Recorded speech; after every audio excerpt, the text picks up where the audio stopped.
Hey there, Johnny. Yeah, I'm talking to you. The guy who puts on a brave face during the day but fights quiet battles when the night falls. The one who's been wrestling with unseen demons no one else even knows about. You've been holding it together for way too long, and now your mind feels like the enemy itself. The truth is, in life, we face two fights, one with the world around us and one deep inside our own heads. And honestly, the one inside your mind is the deadliest of all. Because while external problems can hurt, it's your own thoughts that keep that pain burning. You might be sitting in a peaceful room with no threats or enemies nearby, yet still feel fear, regret, anger, or shame gnawing at you. Why? Because the real battlefield is inside your head. You've probably had days where everything on the outside looks fine, but your mind just won't stop attacking. One negative thought can start to spread like poison. You think, I'm not good enough, or I always mess everything up, or nobody really likes me. These thoughts begin small, but if you don't take charge, they grow and soon start to define who you believe you are. That's where Stoicism becomes a real weapon in your arsenal.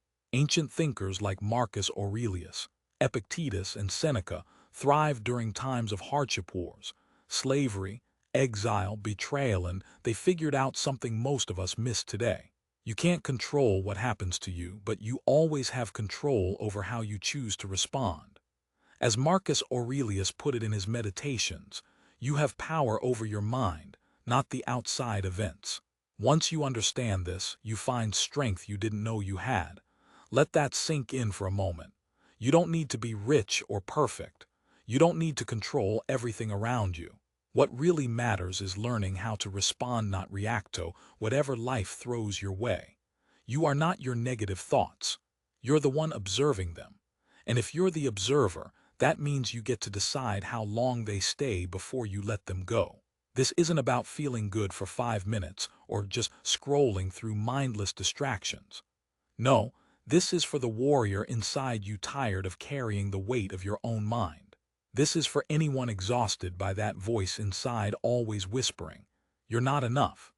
Over the next 7 chapters, I'll break down the most brutal mental traps that keep fueling your negative thinking, and I'll show you how Stoic philosophy equips you with the tools necessary to crush them.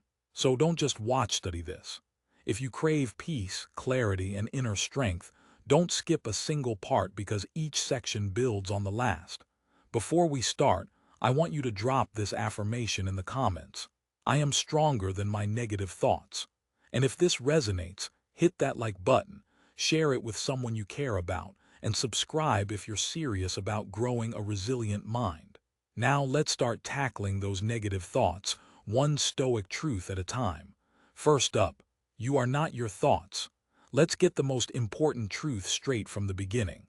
It might sound strange because we've all been brought up to believe that our thoughts are somehow a reflection of who we are. But pause for a second and honestly consider how many random, scary, weird, or painful thoughts drift through your mind daily. If every single one was truly you, then you'd constantly be changing identities, right? Stoicism offers a simple yet profound lesson. The mind has two parts: what happens and how you respond to it. Negative thoughts will always come. That's normal. But what truly matters is how you handle them. Epictetus once said, "It isn't events themselves that disturb us, but our opinions about them." That means even if you think, "I failed," or "I'm ugly," or "they left me," those thoughts only cause suffering if you believe them. Otherwise, they're just noise. Imagine you see a dark cloud in the sky. You wouldn't start screaming because it might rain, right? Instead, you look at it, prepare if necessary, and move on. That's how you should treat negative thoughts. Acknowledge them, detach from them, and let them go. The trap most fall into is acting like a thought equals who they are. Because they think, "I'm anxious," they assume they are anxious. Likewise, I had a negative thought about my relationship, then suddenly it's over. But thoughts are just suggestions, not facts or commands. Think of your mind like a radio station. Just because a song is playing doesn't mean you have to dance to it. You can switch stations. A helpful exercise from the Stoics: write down a troubling thought and treat it like a judge. Ask yourself, is this 100% true? What evidence do I have? What would Marcus Aurelius say about this? Will I care about it in 5 years? Usually, you'll realize that the thought had no real weight, it just felt heavy, like a storm cloud that passes. Another way to handle this is to label your thoughts differently. Instead of saying, I am a failure, think I'm having a thought that I failed. It creates space between you and that thought, giving you some breathing room and power. Remember, you are not your thoughts, you're the sky, and thoughts are just passing clouds. Next lesson, stop fighting reality. One of the biggest roots of negativity is resisting what's already happening. You don't suffer because something bad occurred. You suffer because your mind keeps telling you it shouldn't have happened. A breakup, a betrayal, a missed opportunity, these causes hurt, but the resistance to them causes the real pain. The Stoics understood that pain is inevitable. Suffering is optional. Epictetus said, do not seek events to happen as you wish, but wish them to happen as they do, and your life will go well. That doesn't mean you should celebrate pain or pretend everything's fine. Rather, don't waste time trying to change the past or control what's already real. If it happened, it's in the past. Accept it and decide what to do next. Imagine you're caught in the rain. You could scream at the sky or cry about getting wet, or you could accept it, put on a coat and keep walking. Most negative thoughts come from wishing the past was different. Why did they leave me? Why did I say that? If only I had acted differently. But these thoughts don't change a thing. They only keep the pain alive. The Stoics called this practice amor fata, loving your fate. It means accepting what is, even when it hurts, because you can't control what happens, but you can control how you respond. Say you fail a test or your business crashes. A negative mind might say, I'm worthless or I'll never succeed. A Stoic says, this is just a moment, not my whole life. What can I learn from it? Use a simple trick. When your mind starts whispering, this shouldn't have happened, stop and say, but it did. So now what? That one sentence reclaims your power. It shifts you from being a victim to being the author of your story. And here's a truth to cling to. Peace doesn't come from having a perfect life. Peace comes from accepting what's real and still choosing to move forward. Drop this affirmation in the comments. I accept reality and I grow from it. Now, on to the third truth. Don't trust that first feeling. Many people make the mistake of treating their initial emotion as the ultimate truth. But Stoicism teaches you a crucial skill: your first feeling isn't the final answer. Anger, fear, jealousy, sadness, all reactions that are often loud, messy, and irrational. If you always go with that first feeling, your life turns into a roller coaster. Think of emotions like waves. The first wave crashes hard, but it always passes. If you can wait, pause, and reflect instead of impulsively acting, you win.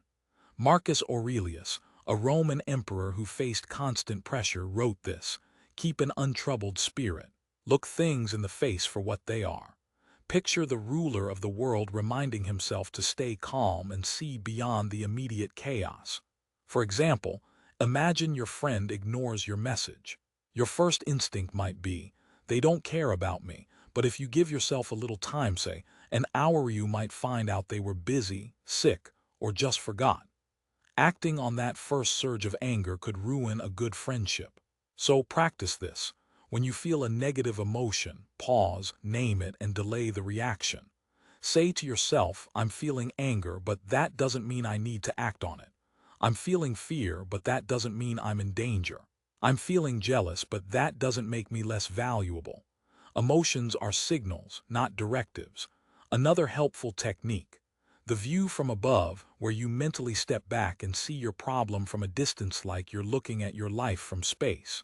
Suddenly, that embarrassing moment or harsh word seems small and insignificant. This perspective is a powerful tool because it can reduce unnecessary pain. And remember, just saying to yourself, let me wait before I react, can save careers, marriages, and friendships, and most importantly, you. You're not weak for feeling emotions. You're wise when you don't let them control your actions. Drop this affirmation: I pause, I choose, I don't react blindly. Moving on. The stories we tell ourselves are often the real culprits behind our pain. It's not what happens that hurts us most, it's the story we create around it. You get rejected and your mind whispers, "They never liked me. I'll always be alone." You slip at work and your mind says, "I'm a failure. I'm not capable." This is the trap, confusing facts with interpretations. Marcus Aurelius understood this deeply. If you are pained by any external thing, it's not that thing that disturbs you, but your own estimate of it. That means most of the pain we feel stems from the meaning we assign to events, the false stories born from fear, insecurity, or old wounds. Say your boss gives a short reply. You assume they hate you. A friend doesn't invite you out. You think you're not valued. You don't get the outcome you wanted. You believe you'll always struggle. But what if none of that is true? One powerful exercise: separate the event from your story. Write down what really happened as the raw fact. My boss didn't reply for 2 days. Then write down the story your mind is telling. They hate me or they're avoiding me. Finally, challenge that story. Is it really true? Could there be another reason? Have I ever ignored messages for reasons unrelated to the other person? Often, just doing this makes you realize your thoughts aren't reality, they're just stories. The Stoic mindset is that bad things happen, but they don't define you. You decide what they mean. That's where your power lies. Use your mind to heal, not hurt. Think of your brain as a storyteller, but you're the editor. A wise editor doesn't let false stories go to print. Next, when your thoughts spiral, pause, investigate, and rewrite. Remember, you're not the pain, you are the author rewriting the page. Drop this affirmation in the comments: I control the story. I choose peace over panic. Number 5. Your environment shapes your inner dialogue. Let's get real. Your surroundings influence your thinking more than you might want to admit. Many negative mindsets aren't just naturally born, they are cultivated by toxic environments. The people you spend time with, the content you consume, the routines you repeat, these all feed your inner voice. If you're constantly in chaos, with noisy environments or people who complain and gossip, your mind reflects that chaos. Seneca warned, associate with those who can improve you. Welcome those you can improve yourself. This isn't just about friends, it's about mental hygiene. If your mind's like a garden, who are you letting plant seeds? Negative people who complain, gossip, toxic social media, scrolling through triggering posts that threaten your peace. Your mind mimics what it hears most. A cluttered home or a loud, chaotic space can amplify stress and block clarity. The Stoics lived simply because they knew order inside and outside creates inner peace. Here's a dose of reality. You can't kill negative thoughts if you keep feeding them every day. So start cleaning your environment. Ask yourself, who makes me feel drained? Who makes me feel calm? What content am I watching? Does it lift me or does it drag me down? Is my space helping me think clearly or is it adding to my stress? The Stoics prioritize structure, routines, neat surroundings, meaningful conversations. They understood that external discipline fosters internal serenity. Do a simple challenge. Spend 7 days without gossip, drama, or scrolling through negativity. Clean your space. Unfollow accounts that make you compare yourself negatively. Spend more time around people who want to grow. And guess what? You'll be amazed how much quieter your mind becomes, not because the thoughts disappear, but because you're no longer fueling the storm. Number 6. You're tired, not broken. Sometimes those negative thoughts aren't about you being flawed. They're about being exhausted mentally, emotionally, physically, spiritually. When you're drained, everything seems worse. You misread texts, overthink simple decisions, assume the worst. Your mind is just a storm because it's been overworked and underrested. The Stoics understood this well. Marcus Aurelius reminded himself that external pain isn't what truly hurts, it's how you interpret it. And you hold the power to change that interpretation. But how can you revoke that pain if you're running on empty? Most people try to think their way out of a low state, but what they actually need is recovery. Sleep deprivation, poor nutrition, lack of exercise, constant noise, Endless social mediathys all drain you. If you don't carve out time to rest and reset, your negative thoughts will only grow louder. Stoicism isn't about turning into a robot. It's about managing your energy wisely. Even Epictetus noted that if your mind's overwhelmed and tired, you won't learn, grow, or think clearly. So give yourself a gift. Go to sleep early. Take a quick walk outside without your phone. Say no to draining commitments. Write down your worries and then step away from them. Remember, you're not broke, you are just overrun. Exhaustion isn't weakness, it's a signal. It's time to rest, recharge, and refuel. And often, negative thoughts fade away not because you smash them, but because you stop running on empty. Drop this in the comments. I am not broken, I am just resting. Number 7. Gratitude is a killer of negativity. This one might surprise you. Gratitude isn't just about positive vibes. It's a powerful weapon that destroys the roots of negative thinking, because it forces you to see what's real instead of dwelling on what's missing. When your mind's stuck in a cycle of negativity, it's like tunnel vision. Nothing's working, everyone's better than you, life's unfair. But the moment you say, actually, I do have things going right, that tunnel begins to crack open. Seneca said, it is not the man who has too little who is poor, but the one who craves more. Most negativity comes from feeling like you're missing something. Gratitude reminds you that you already have so much. This isn't about pretending everything's perfect.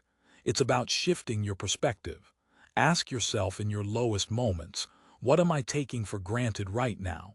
What do I have today that I once wished for? Who's still with me? Write down one simple line, just one thing you're grateful for. Even if your career feels stuck, recognize that you're healthy, safe, fed, and learning. If your relationship's shaky, think about your own strength and what you found within yourself. Gratitude isn't a fake smile or denial. It's facing life honestly and saying, yes, this hurts, but I still see what's good. The deeper truth: negative thoughts flourish in the soil of forgetfulness. When you forget your blessings, your wins, your survival stories, you fall for the lie that life is all pain. Make gratitude a daily ritual. Every morning or night, jot down 3 small things you're thankful for. It could be a breath, a meal, a memory, a person, even a little bit of wind. Soon, you'll notice that ache in your chest eases and that fog in your mind lifts. Gratitude anchors you, steadying you during storms. If you've listened this far, understand this: you're already on your way to killing negative thinking, because awareness is the first step, seeing your thoughts clearly. And that's what Stoicism gives you: practice, not perfection. You've learned that you are not your thoughts.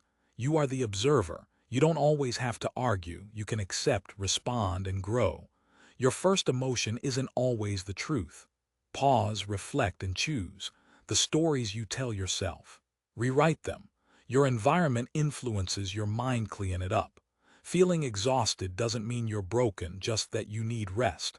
And your most powerful tool: gratitude, or shield against darkness.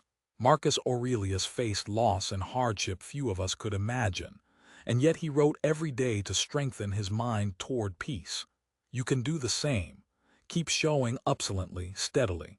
You don't have to be loud. You don't need everyone's approval. Just tend to your mind and your life will start to change.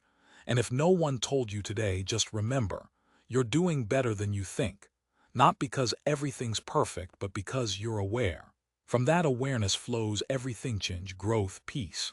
That's how you kill negative thinking. Not with force, but with clarity, silence, and the power of a stoic mind. If this helped, share it around, comment your favorite quote, and subscribe. We're building resilience together. And one final affirmation for you: my mind is my greatest weapon.